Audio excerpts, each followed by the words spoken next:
진행되고 있어서 잠깐 정리 한번 해보겠습니다. STO 뜻은 이제 Security Token Offering입니다. 작은 모집의 하나의 방법인데요. 증권형 토큰 공개라고 볼 수 있습니다. 증권형 토큰이라는 것은 부동산 채권, 지식재산권, 그림, 도자기 등 실물자산을 주식처럼 이렇게 배당이나 이자, 또는 의결권, 지분 등을 취득할 수 있게끔 용이하게 만든 모델이다라고 보시면 되고요.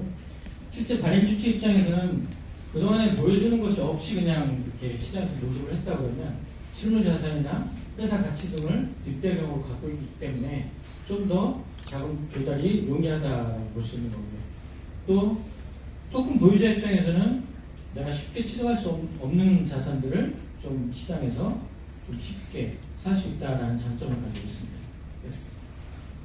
ICO, IEO, STO로 발전하고 있다라고 보는데요.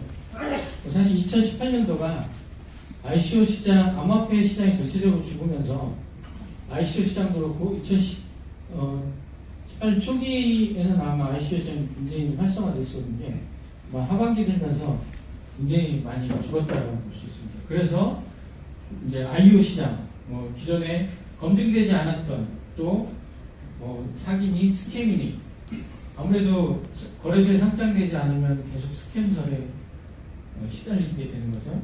그것을 좀 더 보완하기 위해서 거래소에 직접 미리 좀 기술도 검증을 해주고 이 회사가 뭐 하는 회사인지 좀 검증을 해서 자금 모집을 대행 좀 해줘라. 그래서 IEO 시장으로 급격하게 넘어갔다가 이 전체적인 시장이 죽으니까 IEO 시장도 갑자기 사그라들면서 STO 시장이 떠오르게 된 거죠. 어쨌든 STO 시장은 실물자산을 기반으로 하기 때문에 또 아무래도 실물자산이다 보니까 각국 정부의 규제, 증권이라든가 증권법이라든가 자본시장법 이런 거에 이제 저촉이 되는 또 어떻게 보면 투자자 입장에서는 좀 더 신뢰를 하고 그 토큰을 살 수 있는 그런 기회가 됐다라고 보는 거죠. 그러다 보니까 이제 거래소 얘기가 많이 나옵니다. 일반 거래소부터 시작해서 채무형 거래소, STO 거래소, 또 마진 거래소 이렇게 구분될 수 있다고 보는데요. 업비트나 비슷한 바이낸스 전통적인 거래소들이죠. 거기에서 암호화 시장의 이제 채무형 거래소, 토큰 보유자들과 수익을 좀 배당 수익을 공유하겠다 이렇게 어떻게 보면 ST 토큰을 거래소에서 미리 발행을 했던 거죠. 그래서 수익을 나누는 그런 거래소, 코인데스크라든가 데이비, 체인비 이런 거래소들이 급격하게 또 지금 현재 만들어지고 있는 거래소 대부분이 채무형 거래소의 방식을 채택하고 있습니다. 마진 거래소 대표적인 비트맥스도 채무형 거래소의 하나고요.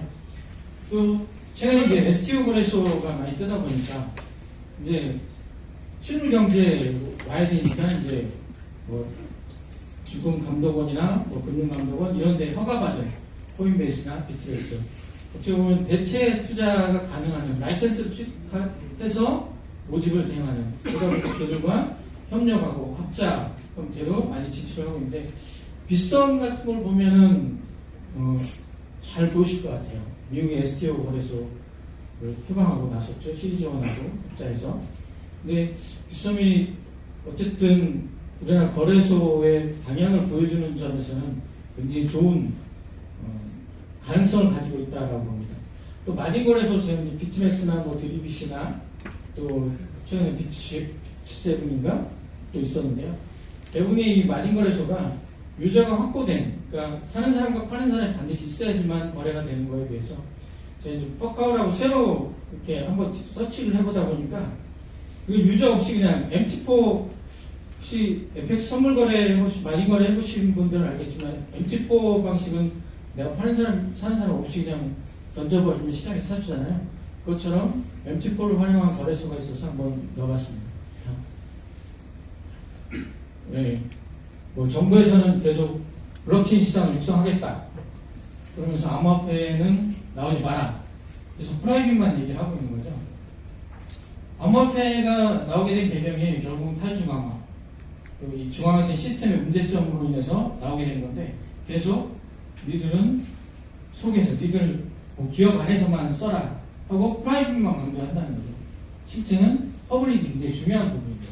어쨌든 그것이 페이먼트든 유틸리티든 또 시큐리티 얘기가 나옵니다. 지금 현재 나와 있는 암호화폐들은 방역 당국의 제약을 좀 피하기 위해서 시큐리티는 아니다라고 계속 얘기를 합니다. 우린 유틸리티야. 계속 유틸리티, 우린 페이먼트 이렇게만 가고 있죠. 근데 앞으로는 시큐리티도 굉장히 중요한 시장이다라고 봅니다. 네. 뭐 다들 아시겠지만 한번 나눠봤어요. 1세대 비트코인부터 2세대 이더리움, 3세대 이오스.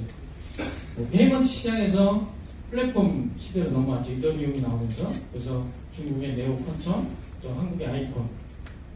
그리고 그것이 이제 확장성이나 뭐 속도를 제어하지 못하다 보니까 3세대 이오스, 디포스 방식의 이오스가 나오게 됐고, 또 이더리움 나름대로 뭐 샤딩이라는 기술을 통해서 질리카나 최근에 이스라엘 친구들이 와서 이제 한국에서 자금 모집을 해봤는데 옵스나 또 플레타 샤딩을 기초로 한 그런 코인들이 나오기 시작했죠.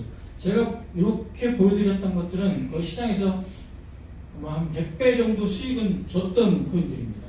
다 플랫폼 코인들이라고 얘기를 하죠. 어쨌든 지금 완성된 플랫폼이 없기 때문에 이 플랫폼이 먼저 완성돼야 그 다음에 이제 대비 활성화되지 않을까 그렇게 보고 있고요. 리는 어디쯤에 있을까요? 이오스 포크 하는 데가 3.5세대 정도 있지 않을까 그렇게 보고 있습니다. ST의 종류, 이제 아무래도 스위스나 뭐 싱가포르, ICO를 이제 허용한 국가들에서 규정을 내렸죠. 지분형, ST, 그러니까 증권형 토큰이라는 것은 지분형, 채권형, 펀드형이다. 지분형은 주식하고 유사합니다. 의결권 주고 배당도 주고. 채권형, 말 그대로 원금, 이자, 회사채 발행하고 비슷한 거죠. 펀드형, 배당만 주겠다. 아마 대부분의 ST가 펀드형으로 갈 확률이 굉장히 높습니다. 지분, 의결권을 줘버리면 직접 사업에 참여하는 거가 되기 때문에 그런 거는 좀 지양하지 않을까 그렇게 보고 있습니다. S의 미래를 한번 보면요. SEC 등 각 정부의 규제가 증권법이나 자본시장법 이런 걸로 인해서 약화될 수도 있다라고 보는 단점이 있을 수 있습니다. 하지만 전체적인 암호화폐 시장으로 본다 그러면 비유동 자산이 유동화되고 있기 때문에 굉장히 커질 수 있다라고 보는 거예요. 예를 한번 들어보겠습니다. 부동산 우리나라 가장 많이 있죠. 그 자산으로 많이 가지고 계실 텐데 예를 들어 10억의 자본을 100% 장기밭 자본을 들여서 건물 소유하고 있다. 또 하나는 50%는 은행이자 은행 대출 껴서 건물을 가지고 있다. 예를 들어 수익률이 6%다. 요즘 보통 한 5%, 6% 정도 부동산 수익률이 나오는 걸로 알고 있습니다. 100% 자기 자본일 때는 실제 수익률이 6%에 제한이 되는 거죠. 은행을 활용해서 은행이자가 6%다. 조금 높습니다만 가정했을 때 실수익률은 10%가 되는 거예요. 결국 수익률의 레버리지 효과가 일어난 겁니다. 그런데 예를 들어서 5억의 코인을 발행한다. 그걸 가지고 10% 수익률로 배당을 한다. 그렇게 되면 실제 유동성 측면에서 약 한 4배에서 5배 정도의 자금이 형성되는 겁니다. 그러니까 5억이 20억 또는 25억 되는 거죠. 그럼 이렇게 되면 자산 버블 현상이 일어납니다. 버블 현상이 일어난다는 것은 전체적으로 경제가 사실 상향하고 있다라고 보시면 돼요. 시장이 그만큼 커질 것이다라고 보는 거고요. 최근에 제가 그 광고 플랫폼 엑스런이라는 회사 대표하고 잠깐 미팅을 좀 했었는데 AI 기술로 코인을 이렇게 포켓몬처럼 이렇게 코인을 취득하는 그런 코인입니다. 취득하면 미션을 수행하게 됐어요. 광고를 보게 한다든가, 그 집에 가서 뭘 먹게 한다든가. 그래서 코인을 취득하게 하고, 또 토큰 보유자는 이 광고기 때문에 광고를 따온 측으로부터 광고 수익이 나오면 그것을 배당을 해주겠다고 합니다. 결국은 ST의 입증이라고 보는데, 이런 것들이 결국은 ST 토큰의 유형이 아니겠느냐라고 볼 수 있는 거라고 봅니다. 결국은 2018년 저도 한 20개 넘는 코인을 가지고 있었는데 아직도 상장 안 된 코인이 있거든요. 곧 상장 되리라고 보는데 어쨌든 굉장히 힘들었습니다. 근데 2019년은 굉장히 기대를 갖고 있고요. 또 앞으로 3, 4년 후에는 정말 우리가 새로운 세대, 새로운 신흥 자본가들이 태동할 수 있는 기회가 아마 블록체인 업계에서 나오지 않을까 그렇게 보고 있습니다. 다 같이 부자가 됐으면 합니다. 이상입니다. 다음은 STO 스마트 컨트랙 구성 요소에 대해서 문 대표님이 말씀 주시겠습니다.